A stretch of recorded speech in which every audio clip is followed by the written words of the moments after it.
Violent, lawless, broken Britain. The facts tell a very different story. My Times essay by Fraser Nelson. Aye, they're all at it today, aren't they? The great and the good, the chattering classes, spewing clear, obvious, overt bollocks into the public spaces, convinced you're all daft enough to swallow it. The Guardian are at it as well, look.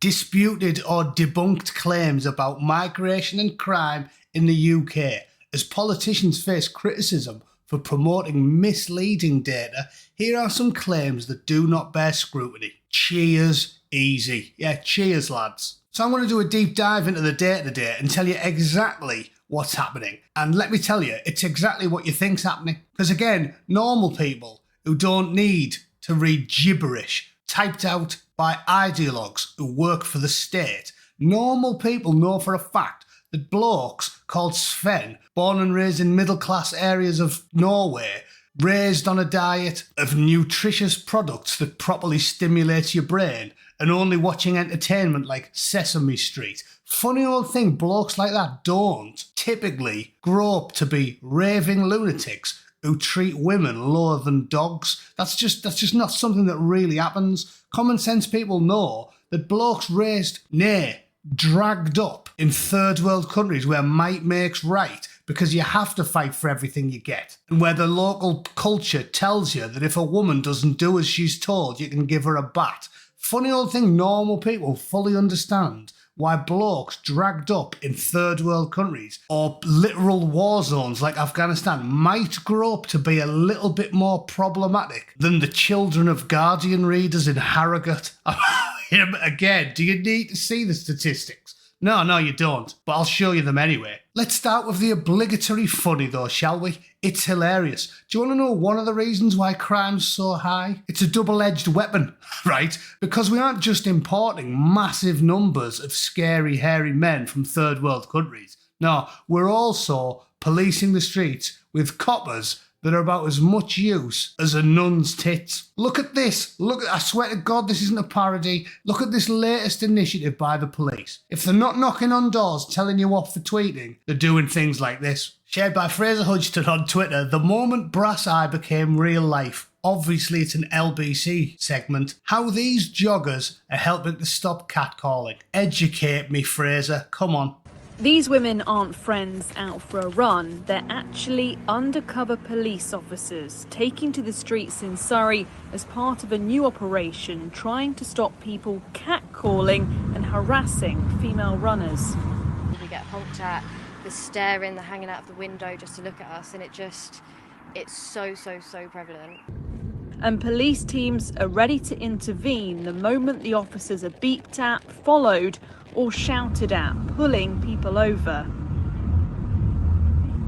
Those kind of behaviours may not be criminal offences in themselves, but they still need to be addressed. And of course, the people that are likely to commit those kind of behaviours, they may then go on to commit more serious offences or more serious behaviours. Yeah, there you go. There you go. That's why the coppers are too busy to come round your house. If there's a teenage chav shitting on your living room floor, that's why, because they're doing that. I love how the bloke said, it may not be criminal. No, it's not, mate. It's not. And then he sums up by saying, oh yeah, you might have just stared at a woman, but if we allow staring, I mean, you're one bad day away from turning into Fred West, aren't you?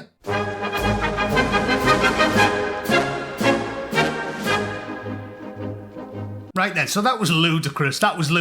There's problem number one, why crime's too high, because the police are completely incompetent and useless, and they spend time. Also, why did she look like she was going to start laughing? Like, oh yeah, ooh, the staring. Yeah, you're not allowed to stare, apparently. Are we going to enforce that law, you silly mare? Anyway, so that's preposterous. And to sum up what the Bobby said at the end, no, it's not criminal. It's not criminal. Almost nobody born and raised in the UK does that type of thing anyway. But if you do shout out, yeah, shows your flange, no, that's not illegal.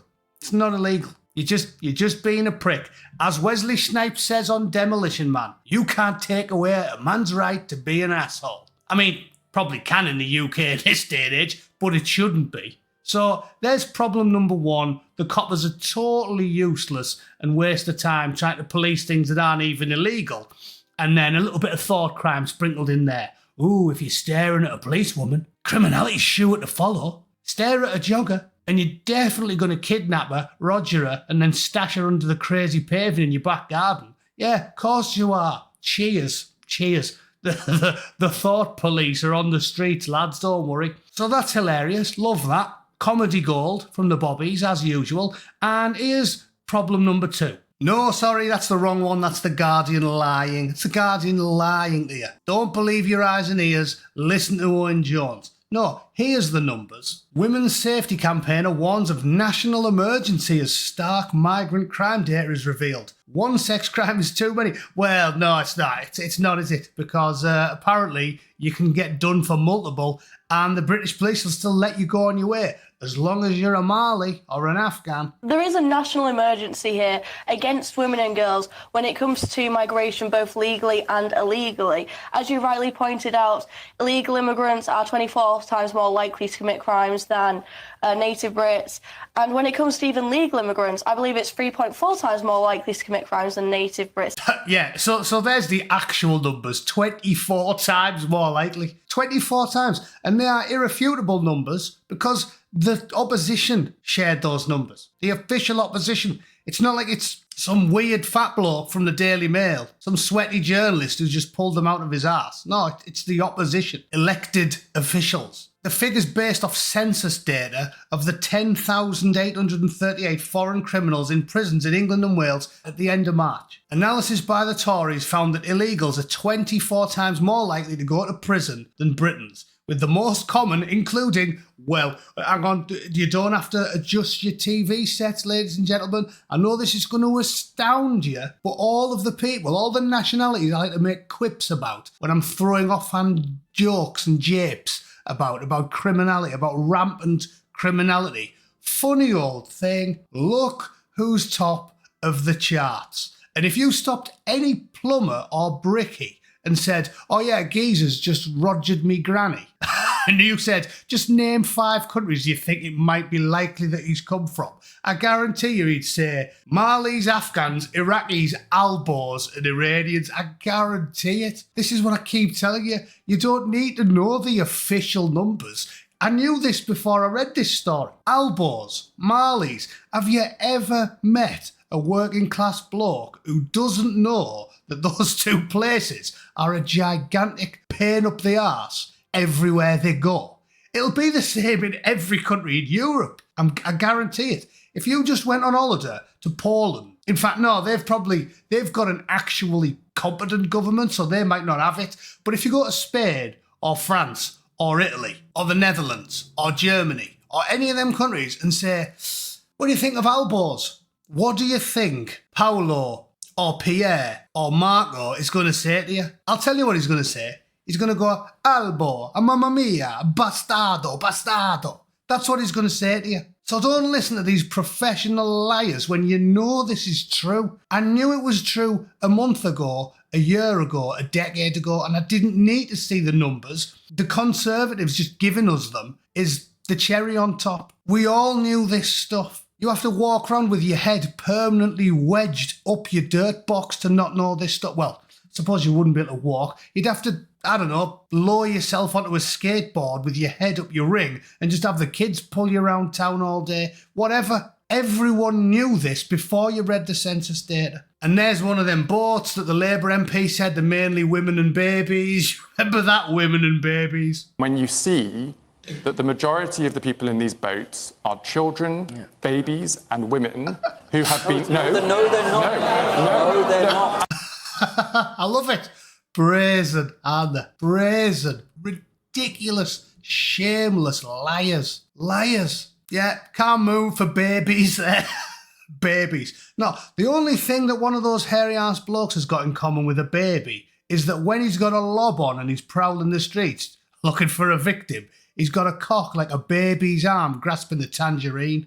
All right, that's the only neonatal relevance the blokes on that boat have got with babies. Anyway, moving on. Jess highlighted the fact that hundreds of thousands of girls across the country have had to deal with the most horrific crimes imaginable. There was surprise sex, they were groomed, they were abused, they were chained to radiators by dozens of men, they were tortured. It's absolutely horrific. No, it's not really though, is it? Because diversity is a strength. Yeah, especially when you end up with a fanny like a gutted fireplace. Yeah, it's definitely a strength. So there's the actual numbers. You already know them. You're already sick of seeing them, aren't you? You knew it. Who else do we always whinge about? Moroccans, yeah. No war there, but they're all here. Algerians, yeah. We know the crack. Didn't even need to see that table, did you?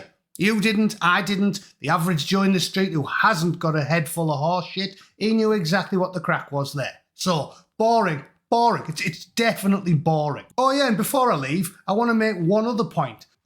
These numbers, just so you know, are vastly understated. That 11,000 foreigners in British prisons is 100% fake, false. You are fake news. Yeah, definitely. You know how I know that? Because I watched an interview yesterday with the bloke who heads up the Centre for Migrant Control with Peter Whittle on the New Culture Forum, and he pointed out that the government purposely does not collect data on ethnicity because they know what it'd show you. He pointed out what's an obvious fact to anyone with two brain cells to rub together, which is when they say British or English, they're literally just referring to whether or not you've got citizenship or not. So massive amounts of them are going to have a British passport but had it granted in the last 20 years. They weren't born in the UK, but they have a British passport. They managed to get one, and the Home Office made it very easy to get them. So there's going to be 3 times that number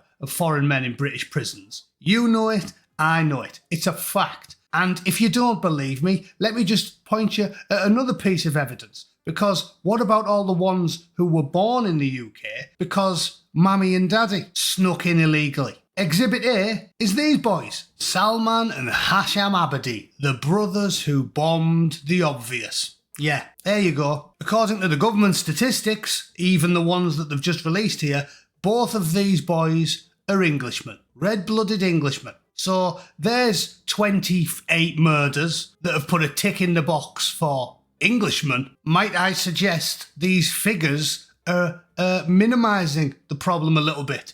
No? I'm sure some of you disagree. If you do, have at it in the comments down below. Let me know what you think about the numbers. Let me know did you need to know any of this? Because I didn't. And let me know if you found the Coppers Brass Eye satire video that's unfortunately true as hilarious as I did. All right, thanks for tuning in. See you all tomorrow. Toodle pip. Cheers.